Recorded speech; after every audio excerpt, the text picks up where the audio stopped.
Hello and welcome back to Cairo launcher. So this is me Praveen Choubey. आ गए हैं एक नए वीडियो के साथ। जो आज का वीडियो है वो बात करेंगे इंडियन इकोनॉमिक्स से। ठीक है, तो सबसे बड़ा न्यूज़ हमारे सामने आया है कि इंडिया का जो इकोनॉमी है वो वर्ल्ड का 5th लार्जेस्ट इकोनॉमी बन चुका है। ये बहुत ही इम्पॉर्टेंट मैसेज है, इम्पॉर्टेंट न्यूज़ है हम पूरे भारतवासियों के लिए, क्योंकि हमने किस कंट्री को पीछे छोड़ा है? हमने यूके को पीछे छोड़ा है, यूनाइटेड किंगडम को। ये वही कंट्री है जो हमारे कंट्री को 200 साल तक राज किए थे। तो ये हमारे पूरे देश के लिए गर्व की बात है कि हमारा जो वर्ल्ड लार्जेस्ट जो 5th नंबर पे आ गया है वो इंडियन इकोनॉमी है। ठीक है, चलिए स्टार्ट करते हैं वीडियो। तो अभी जो न्यूज़ में आया है वो इस प्रकार से है कि न्यूज़ में बताया गया है कि India has overtaken United kingdom to become the 5th largest economy in the world according to Bloomberg report.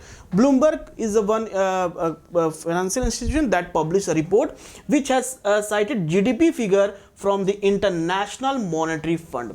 याद रहे IMF के डाटा के अकॉर्डिंग ये पता चला है कि जो इंडिया का जो GDP है वो वर्ल्ड का 5th लार्जेस्ट हो गया है। ठीक है, this is the second time, याद रहे this is not the first time India ने यूके को पीछे छोड़ा। This is the second time India has beaten UK in terms of economy with the first one being in 2019। यहां पर सबसे important जो बात है वो आप जान लें कि 2019 में इंडिया का जो जीडीपी था वो यूके से ज़्यादा हो चुका था, लेकिन because of pandemic, okay, pandemic in 2020, जो 2020 में पैंडेमिक हुआ, लॉकडाउन हुआ, थोड़ा बहुत इंडिया का जीडीपी उस समय डिस्टर्ब हुआ, इंडिया का इकोनॉमी डिस्टर्ब हुआ और उस समय यूके फिर से 5th नंबर पे आ गया था और इंडिया 6th लार्जेस्ट आ गया था। तो अभी को जो डाटा है वो किस तरह से हम कैलकुलेट किए हैं? On the basis of last quarter means 3rd quarter जो हमारा अक्टूबर, नवंबर, दिसंबर का है 2021 का, उसके जो लास्ट क्वार्टर उसका डाटा से पता चला है कि इंडिया का जो जीडीपी है वो किससे ज़्यादा है? यूके से। और इंडिया का रैंक क्या हो गया है? 5th लार्जेस्ट हो गया। अब यहाँ पर आप देख सकते हैं पूरे वर्ल्ड का जो रैंकिंग है उसमें यूएस नंबर 1 पर है, यूएस नंबर 1 पे है। उसके बाद you will see China second number पे है, US number 1, China second, Japan and Germany. तो इंडिया से अभी जो 4 कंट्री हैं उनका जीडीपी इंडिया से ज़्यादा है। वो कौन कौन से कंट्री हैं? US, China, Japan, Germany. फिर इंडिया का रैंक जो है 5th है, उसके बाद यूके का है। ठीक है, तो बहुत इंपॉर्टेंट बात है कि इंडिया का जो इकोनॉमी है वो काफ़ी डेवलप कर रहा है, उस पर हम लोग बात करेंगे। Okay, next important thing, as per Bloomberg report the size of the Indian economy, okay, very important with regard to nominal cash for exam point of view. Exam में आपसे पूछा जा सकता है कि व्हाट, यहाँ पर आपको रियल दे सकता है, रियल दे सकता है। 2 टाइप के जीडीपी होते हैं, एक होता है नॉमिनल होता है, ठीक है, नॉमिनल जीडीपी, एक होता है आपका रियल जीडीपी। तो दोनों में डिफरेंस है, ठीक है, दोनों में डिफरेंस है। जो नॉमिनल जीडीपी होता है it is based on current price, जो अभी के समय में प्राइस चल रहा है, प्राइस ऑफ डिफरेंट आर्टिकल्स जो हम लोग परचेज करते हैं मार्केट में, जो प्रेजेंट प्राइस है, जैसे क्रूड ऑयल का प्राइस है, पेट्रोलियम का प्राइस 100 रुपीज़ पर लीटर है, तो ये भी करंट प्राइस है। हो सकता है 2014 में पेट्रोलियम का प्राइस हो सकता है 90 रुपीज़ था, तो इसको जब हम 90 रुपीज़ जिस ईयर का जो प्राइस स्टेबल होता है उसको हम लोग कहते हैं बेस ईयर। ठीक है, तो जो रियल जीडीपी होता है वो बेस ईयर पे कैलकुलेट होता है और नॉमिनल जीडीपी जो होता है वो करंट प्राइस पे कैलकुलेट होता है। तो अभी के अकॉर्डिंग पता चला है कि नॉमिनल कैश में इंडिया का जो जीडीपी है it is 854.7 billion US dollar में आता है, okay, through a March. And उसी समय यूके से जब कंपेयर करते हैं यूके का आता है 814 बिलियन यूएस डॉलर। तो यहां पर आप देख सकते हैं कि इंडिया का जीडीपी नॉमिनल में ज्यादा है as compare to UK. This was the calculate on adjusted basis. Okay, कैसे कैलकुलेट हुआ ये data? On the basis of dollar exchange rate. Okay, dollar exchange rate के बेसिस पे कैलकुलेट हुआ the last day of the relevant quarter. तो ये आप देख सकते हैं डॉलर एक्सचेंज रेट में, जैसे कोई भी कंट्री का एक्सचेंज रेट हम जानते हैं कि for example Indian rupees dollar के कंपैरिजन में कितना है, इंडिया पौंड स्टर्लिंग के कंपैरिजन में इंडिया का रुपीस कितना है, तो उस बेसिस पे कैलकुलेट करके हमारा नॉमिनल कैश आया है। नॉमिनल कैश हमारे पास कितना है? 854.7 बिलियन यूएस डॉलर और यूके के पास है 814। तो इसके डाटा के अकॉर्डिंग पता चलता है कि इंडिया यूके को पीछे छोड़ चुका है। दूसरा इंपॉर्टेंट बात करते हैं कि व्हाट इज जीडीपी। आप देख सकते हैं जीडीपी बार बार आता, तो आपके एग्जाम पॉइंट ऑफ व्यू से ये भी इंपॉर्टेंट है कि जीडीपी जान लें। सो जीडीपी मतलब होता है क्या है कि वेरी सिंपल लैंग्वेज में अगर बात करें कि it is the total monetary और मार्केट वैल्यू। वेरी इंपॉर्टेंट, यहां पर जो की वर्ड है वो मार्केट वैल्यू है, ठीक है। Total market value of all the finished goods and services produce with in a country border in a specific time period. अगर मान लीजिए ये इंडिया का टेरिटरी है पूरा, ठीक है, इस इंडियन टेरिटरी में what ever the good and services produced in a given financial year. तो हमारा फाइनेंशियल ईयर कब चलता है? हमारा फाइनेंशियल चलता है 1 अप्रैल से लेकर 31 मार्च तक, ठीक है, ये हमारा फाइनेंशियल ईयर है। और इस फाइनेंशियल ईयर के बीच में जितना भी इंपॉर्टेंट प्रोडक्शन होता है हमारे कंट्री में, वेदर वो फॉरेन कंपनी का हो चाहे डोमेस्टिक प्रोडक्शन हो, जितने भी टेरिटरी के अंदर में गुड एंड सर्विस प्रोडक्शन होता है वो हमारे कंट्री का जीडीपी कहलाता है।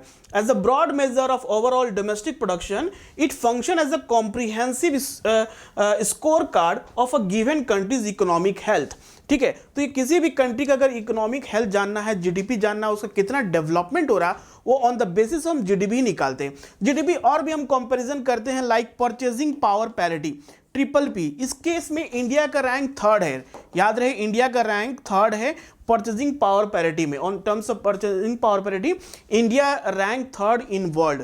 परचेजिंग पावर पैरिटी हो गया कि आप $1 में इंडिया में कितना गुड एंड सर्विसेज परचेज करते हैं as compare to the same $1 में आप यूएस में कितना परचेज करें। तो आपके परचेजिंग पावर कितना ज्यादा है इन $1, that is called purchasing power parity, और उस केस में इंडिया का रैंक 3rd है। तो एग्जाम में आपसे पूछा जा सकता है, रीड द क्वेश्चन केयरफुली, कि नॉमिनल पूछ रहा है, जीडीपी पूछ रहा है या परचेजिंग पावर पैरिटी पूछ रहा है। एवरीवेयर इंडिया का रैंक डिफरेंट है। अभी हम लोग रियल जीडीपी के बारे में बात करेंगे, उसमें भी आप देखोगे किस तरह से इंडिया का रैंक कितना पीछे है। Okay, in this case, reason for the rise, why India is became a 5th largest economy in world in terms of economic production। तो उसके पीछे कुछ रीजंस हैं। वो रीजन क्या है कि रैपिड अर्बनाइजेशन। आपने देखे होंगे कि इंडिया में rapid urbanisation means construction, infrastructure के बारे में बात करें, मेट्रोज का आप देखें और रेलवेज का जो इंफ्रास्ट्रक्चर डेवलपमेंट हो रहा, अर्बनाइजेशन हो रहा है, इंडस्ट्रीज हो रहे हैं, सेटअप हो रहे हैं, गवर्नमेंट के जो पॉलिसीज है like make in India programme है, ठीक है, और गवर्नमेंट लाइक आत्मनिर्भर भारत, इसमें से क्या हो रहा है, डेवलपमेंट के बारे में बात करें, बहुत ज्यादा डेवलपमेंट हो रहा है। तो वो एक रीजन है, अर्बनाइजेशन एक रीजन है।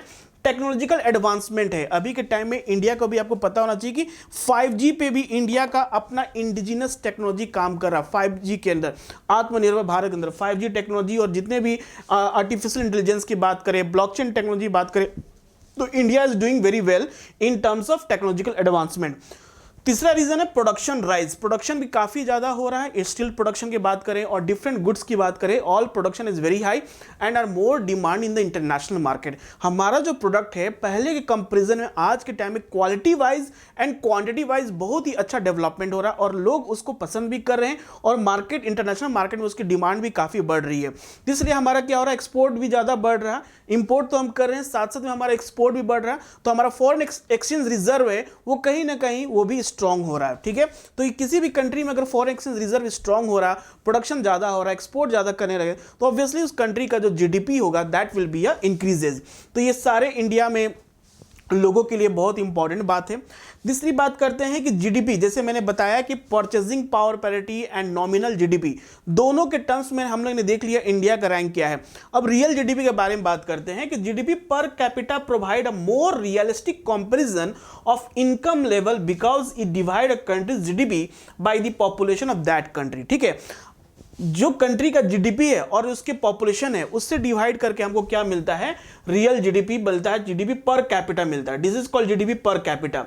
तो इस केस में इंडिया का जो रैंक क्या है, the per capita income of India remains very low, okay, because population size of India is very high.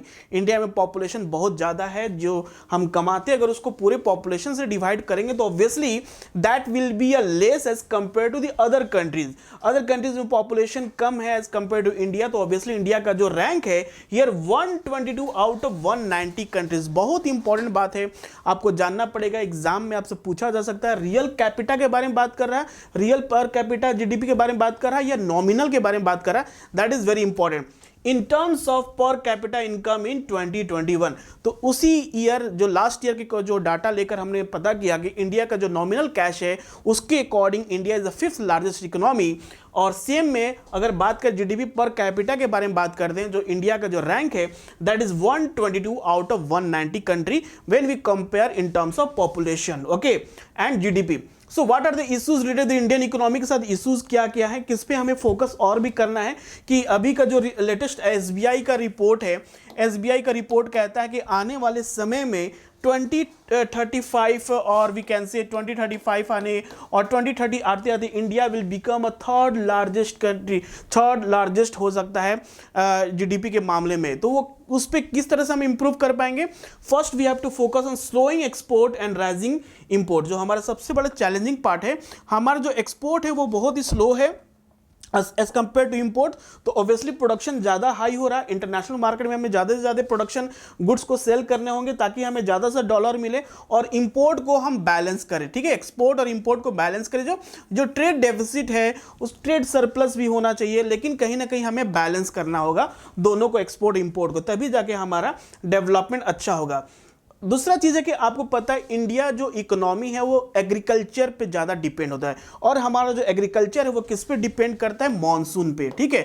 तो मॉनसून क्या है? अनप्रेडिक्टेबल है, कोई नहीं बता सकता है कि मॉनसून किस साल कैसा होगा। हो सकता है इस साल मॉनसून अच्छा रेनफॉल है, नेक्स्ट ईयर में भी ड्रॉट कंडीशन आ सकता है। अब जो जोग्राफिकल पॉइंट ऑफ व्यू से बात करें तो इसमें ला नीना और एल नीनो का इफेक्ट बहुत ज़्यादा होता है। एल नीनो एक ऐसा इवेंट होता है, मेट्रोलॉजिकल इवेंट है जिस साल एल नीनो होता है वो साल जो मानसून होता है वो डिले होता है, और कहीं ना कहीं ये किस पे इफेक्ट करता है? डायरेक्ट एग्रीकल्चर पे इफेक्ट करता है, और एग्रीकल्चर पे डिफेक्ट कर रहा है तो इसका मतलब क्या है कि हमारा प्रोडक्शन कम हो रहा है, प्राइसेस ज़्यादा बढ़ रहे हैं, inflation will be a more increase in India. So rising inflation is the another third challenge in front of India. So India should focus on rising inflation. Okay, inflation को कैसे control किया जाए? RBI कहता है, monetary policy committee of RBI कहती है कि 4+-2 मतलब 6% तक इन्फ्लेशन को टॉलरेबल है, उससे ज़्यादा अगर इन्फ्लेशन बढ़ता है तो हमारे कंट्री के लिए वो सही नहीं है।